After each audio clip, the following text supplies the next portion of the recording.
Welcome to another edition of Getting to Know Your Indiana Neighbor. And yes, he's a Viking. I'm a Lion, but we're all neighbors, buddy, in time like this. Hagen Knepp is joining us. Welcome, Hagen. Thanks for having me. Yeah, Hagen, obviously, if you're watching this, you know some of Hagen's story, and here we're to tell you the rest of it. And we'll have light moments. We'll talk about basketball, but we'll get into the cancer diagnosis and what's going on and what's next with this young man of what, 19 years old? 19. 19. Yeah. Hagen Knepp. So let's start, Hagen, with we're in, of course, Kavanaugh Court here at Bar Reef. You have to feel like you grew up Yeah. on this court for the most part, right? What's this mean to you? I mean, anytime I'm in here, I just feel nostalgia from my childhood because my childhood was all basketball, just watching my older cousins and all my family members grow up in it. So, I mean, being in here is it's always awesome. Yeah, you've had a few Vikings ahead of you, right? As far as relatives, who are some of those? I always looked up to Micah Bullock. He was a good one. He was a good one. Ethan, Ethan Knepp. Yeah. There's Logan James, I mean, I'm going to miss somebody, but. Are those all relatives of yours? Yeah. Logan as well? Mhm. Wow. Okay. The Knepp family runs deep, doesn't Yes, it does. Big shoes to fill for sure. Absolutely. And you filled them. Maybe one of the best I hope so. of all time. When I think of Bar Reef players, and I'm not alone from Lagodi, I think you're among the most respected because of the way you've handled yourself on and off the court. The word I hear is very humble. Mhm. The word I hear is very kind. And from what I've seen following your career, Hagen, all of that was true. And we appreciate everything you've done, Awesome. not so much against the Lions, but everything else. Yeah. So we were told we would hear bells, and that just means there's a change of class. You remember hearing those. Oh, yeah. So this time Hate that last noise. year, you were in the school, Yeah. right? Weird. Yeah, it is weird. So a year ago, you were playing basketball. Let's talk about your parents, siblings. Let people know who they are. Yeah. Well, my mom is Pam Knepp. My dad's Perry Knepp. Hopefully you guys know him. My brother Ross and my little sister Shay.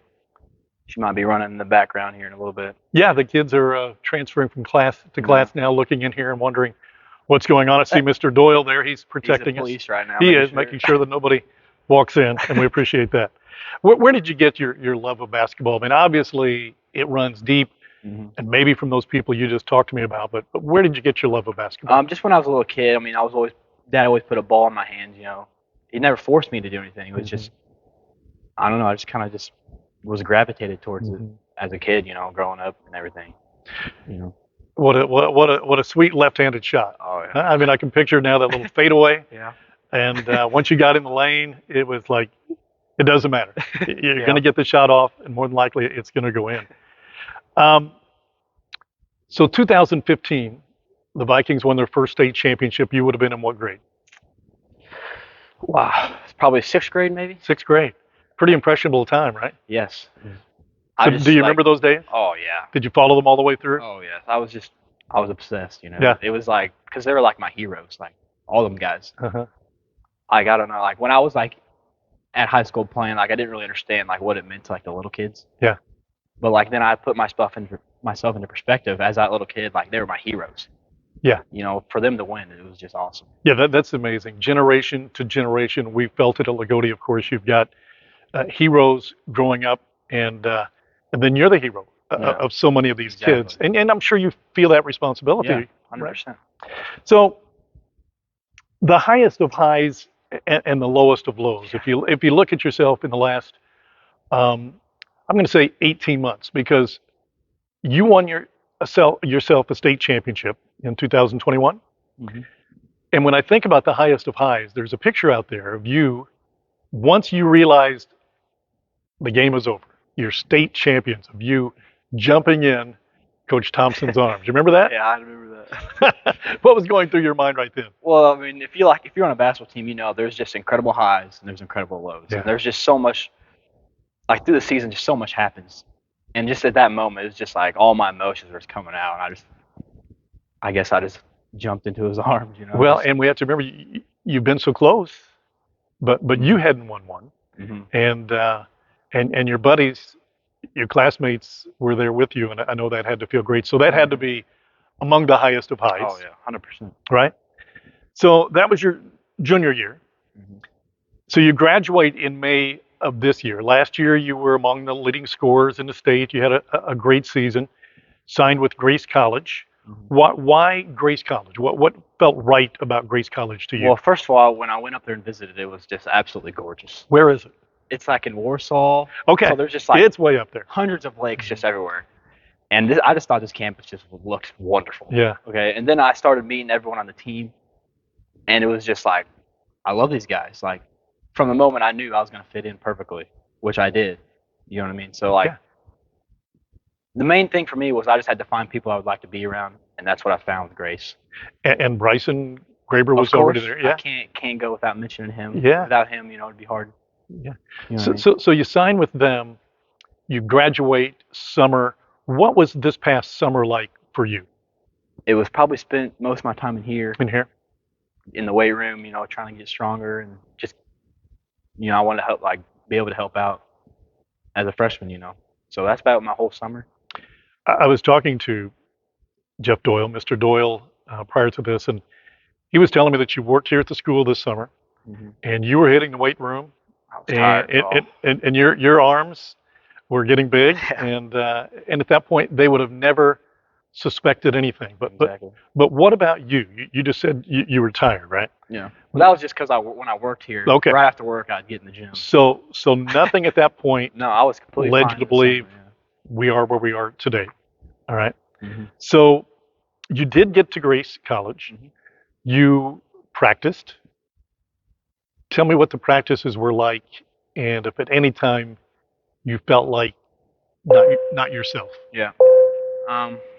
So like we played at like a lot of open gyms when I first got there, and I was fine, playing good. And then like it was called Hell Week conditioning, Sure. and I was like, I didn't start to feel like not so good. But like as a basketball player, like everyone just if they're hurting, they just act like it's fine because they don't want to sit out. Yeah, because Which is horrible. Like, you shouldn't do that. I know Coach Thompson ran you, but you'd probably never been conditioned like Yeah. that before, right? Exactly, because So you thought a it was lot. kind of normal that you were feeling tired? yeah, it was more just a real discomfort, like in my stomach. It wasn't Okay. because like I would still be able to do everything. I was just painfully doing everything. And time frame, this would have been what? And probably September, early September. September? August, So- September, yeah. Okay, so you're not far from the season, a couple months. Exactly. Were things going well for you at that point at Yeah. Grace College? But they slowly started getting bad because, like, literally, like, I don't know how much you know, but there was a fluid, like, in my stomach where it Mhm. literally just made me look, like, obese. Like, Mhm. like I've always been skinny, Yeah. And, like, literally, I had a gut. Yeah. Like, I was fat. What did your buddies say? What did your coaches say about that? What did you think about that? Well, no one, like, because I just got there, so they didn't know what to expect me to look like Mhm. there. Like, Right, you know, that's true. You know Sure. what I'm saying? Mhm. But some of my buddies just said I had a beer gut or something, Mhm. like making fun of me, like, Yeah. because I mean that was pretty funny. But you were hurting. yes, Was it all the time, or just whenever you were doing strenuous activities? it was like if I was just sitting here like this, I'd be fine. But whenever I was moving side to side, that's really Mhm. like doing like defensive slides that killed me. So did the coaches ever take you aside, or you take the coaches aside and say, I'm not sure what's going on? I never did because I wanted to play. Yeah. What actually happened was it was after practice one day.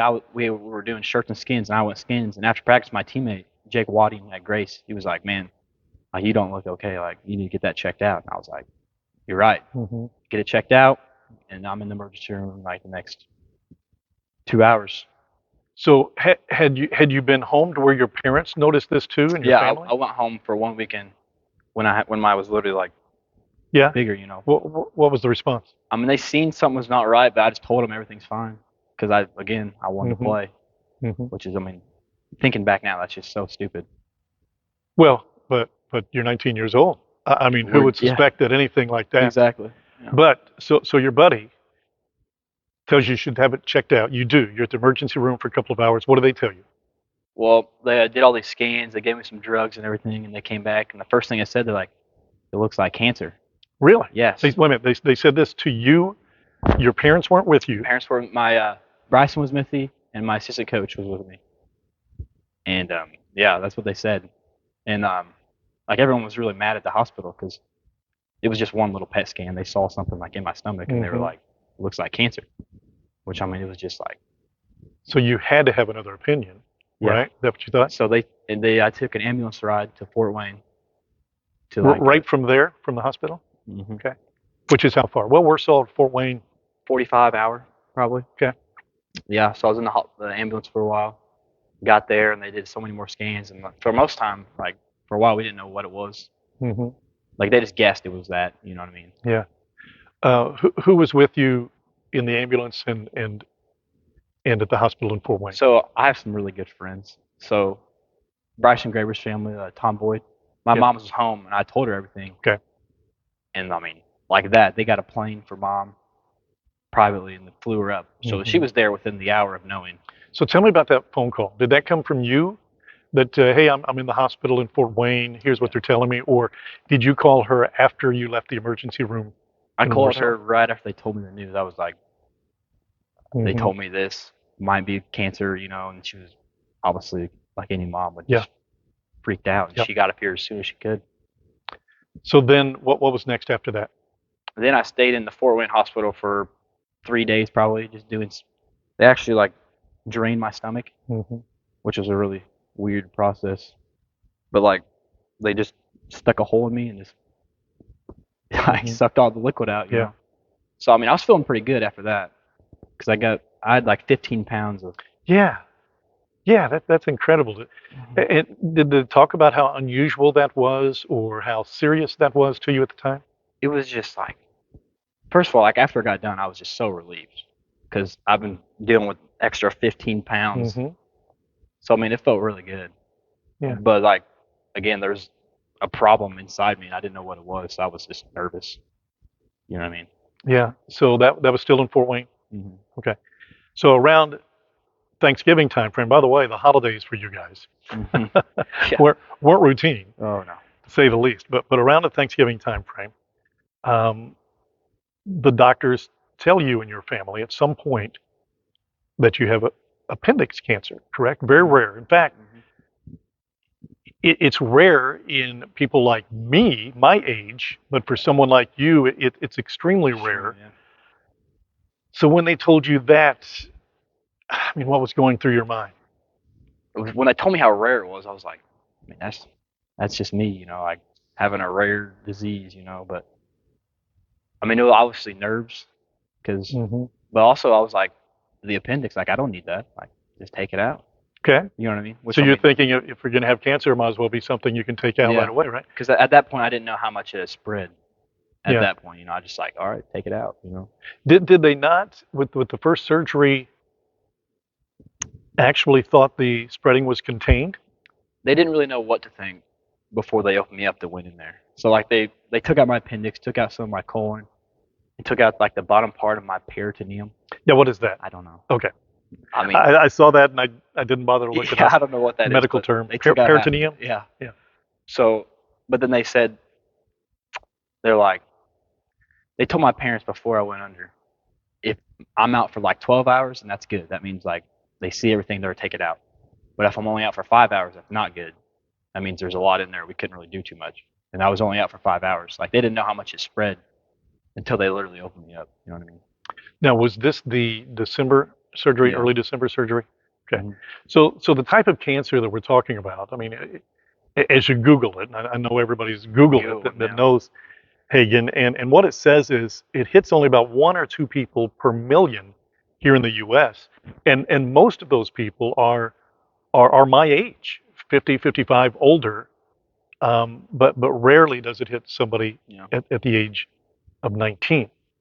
So originally, again, I'm just going back through a timeline. A lot of it maybe of your mom, but the biopsies came back negative. So the hopes was that it hadn't spread, Yep.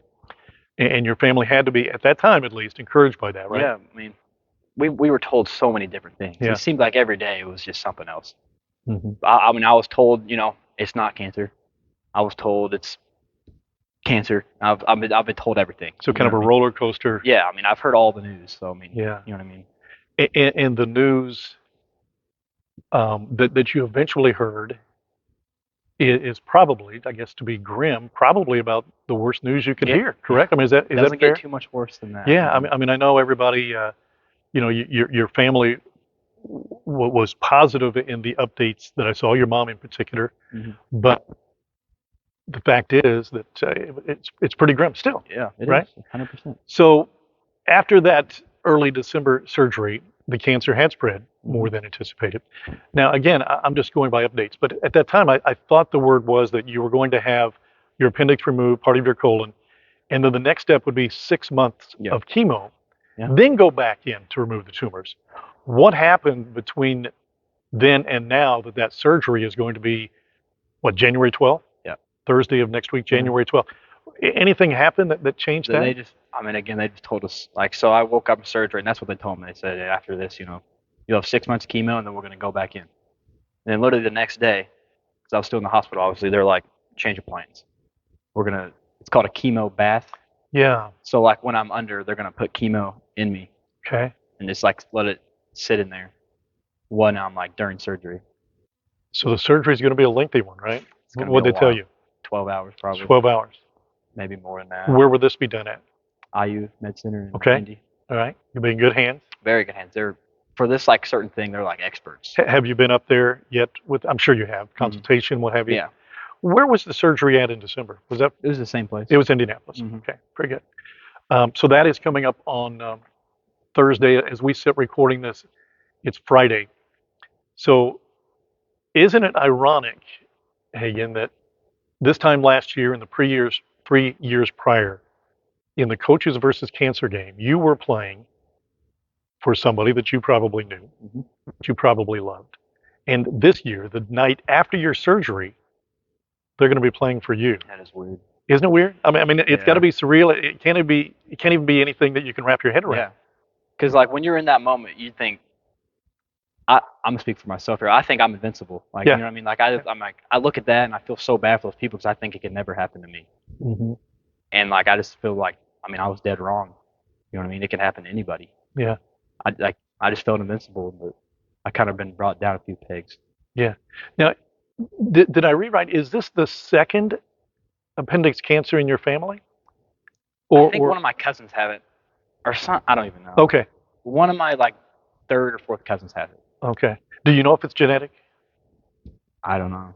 Do you have any idea how one gets appendix cancer? I don't know. I mean, I assume that there's an infection in there somewhere, I guess. and then something happens.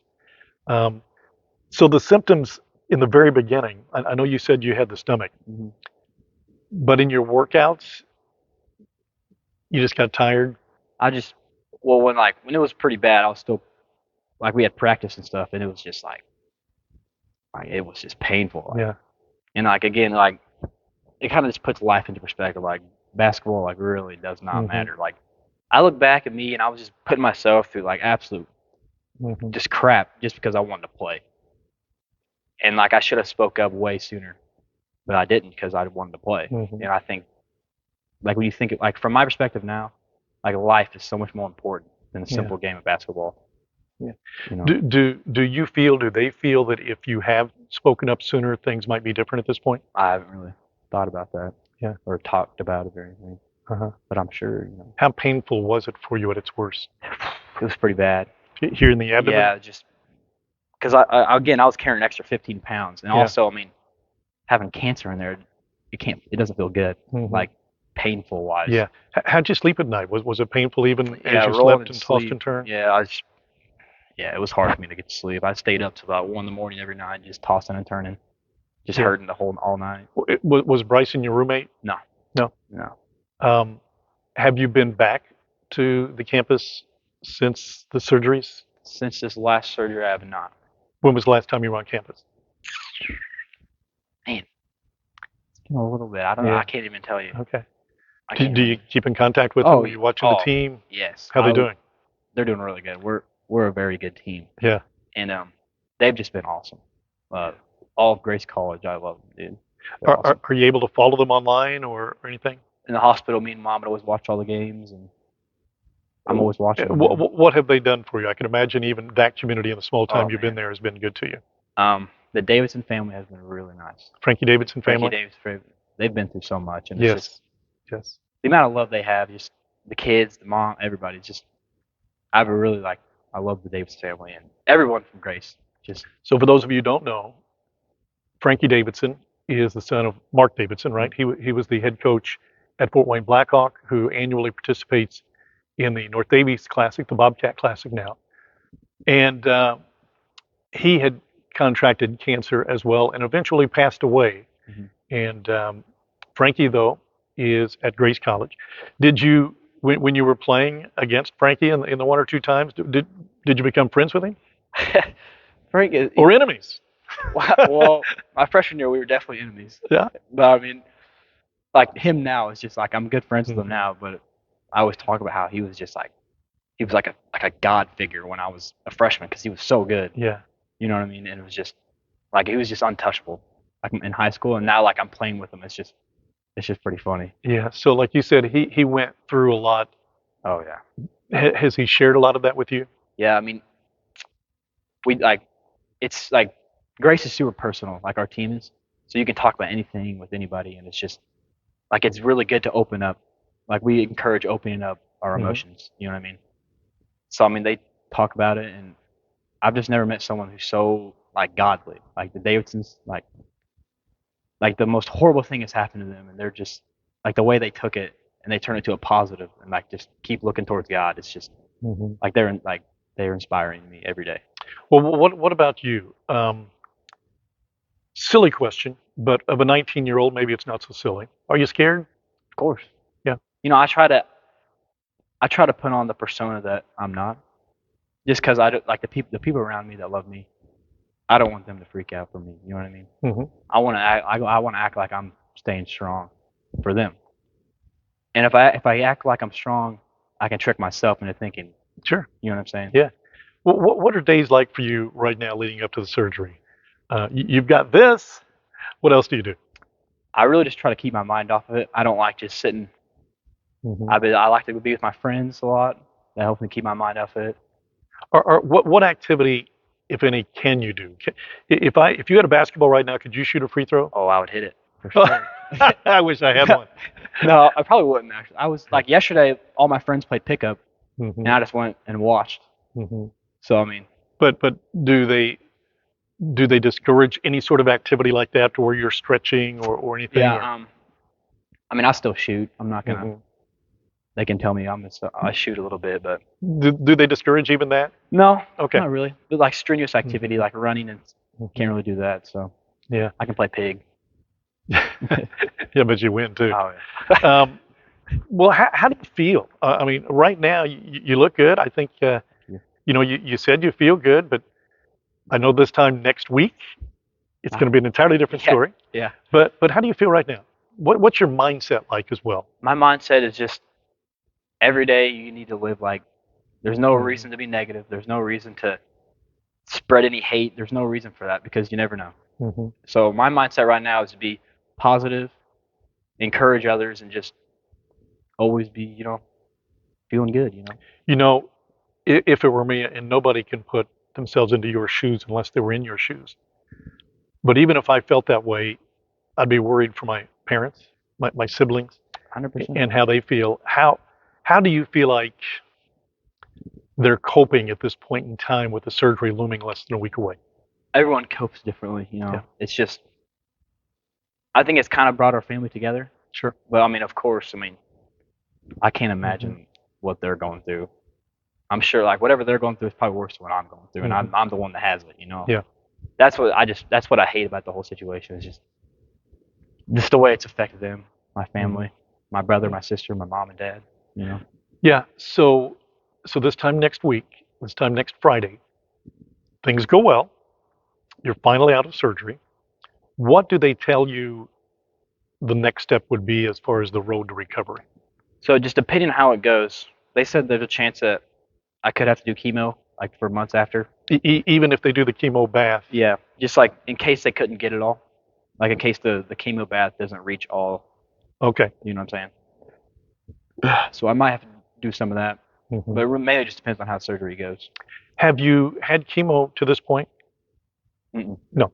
So you have no idea what to expect in that regard I do not. and how to feel. What would you say to the people? Because you talked about grace being so good to you, Mm-hmm. but this community. Oh my. You know, I mean, when you think about it, we've had some tragedies recently.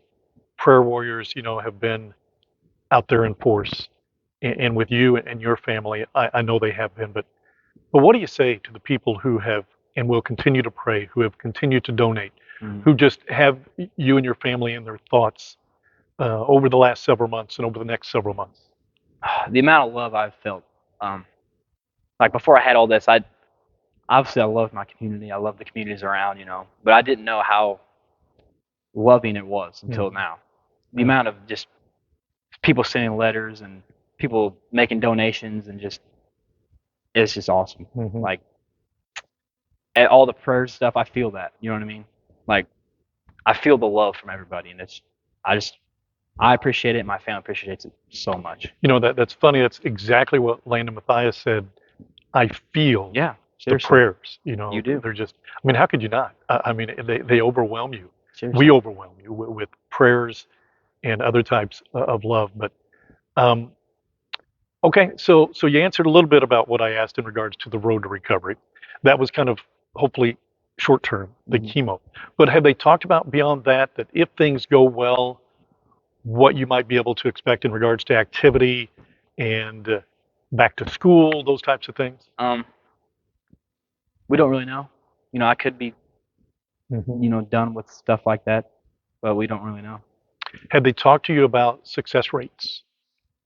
Mm, not really. Not really. Not really. Just focused on the surgery and let's be in the now, right? Mm, Okay. of course. Um, I know you hope to play basketball again. Yeah. Is that even in your thoughts right now that you might be able to, you might not be able to? I'm gonna be honest. No, not really. No?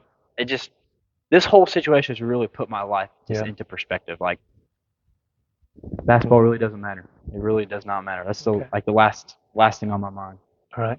So when you're 21, 22 years old, you're fully healthy, basketball's done. What are you doing with your life? That's a really good question. You know. You need to start figuring it out. Yeah. You know, everyone asks me that. I'm just like Yeah. I'm going for business degree, but Yeah. Well, when do you hope to get back to college? so this semester I'm gonna do online, and I mean I'll miss the first 3 weeks because I'm just gonna be recovering. Mhm. But I mean I'll stay with it. So when was the last time you were actually in class? Wow.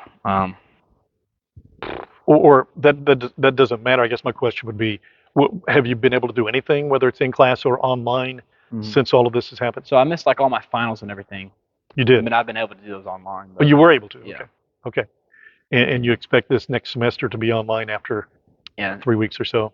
My coach has been great. He called me yesterday, and we were just getting everything figured out. I got Yeah. 2 classes online. It's gonna be pretty Yeah. light, Okay. so it should go good. Okay. So it's kind of your form now, Hagen. If there's anything that you could tell, maybe something that I didn't ask, maybe something that you want to make sure you had out there Hmm. um, to the people or inform us that we didn't know, what would that be? Anything at all? I would say to all the basketball players, all the baseball players, all the football players, all the badminton players, all the band members, just Pickleball players. pickleball players, Yeah. of course, everybody. I would say, no matter what you're doing, you need to just do it to the fullest. Yeah. You need like life can be so short, Hmm. you know what I mean? And tragedies happen like every day needs to just be you need to live every day like it's your last. Yeah. So it sounds like it could be a tragedy, but we're not there. There's hope. There's a lot of hope, Yeah. and that's why we have. That's why they have some of the best surgeons at IU Medical Center. And I know you're in good hands. And buddy, we're thinking of you, and we're here because we love you. Awesome. Thanks a Appreciate lot, it, dude. Hagen Appreciate it. Knepp. Well, prayer warriors. So Thursday, January 12th is the surgery. He's going to be in surgery the entire day, and we need your prayers again for Hagen Knepp and his family. No question about that, because they're living this right along with him. Yeah. Thanks, Hagen. Awesome. All right, from Kavanaugh Court, Hagen Knepp. We'll talk to him later on whenever he's healthy, and we'll get a different perspective from him and see what he's up to. Thanks for watching Hagen Knepp on Getting to Know Your Indiana Neighbor. Thank you.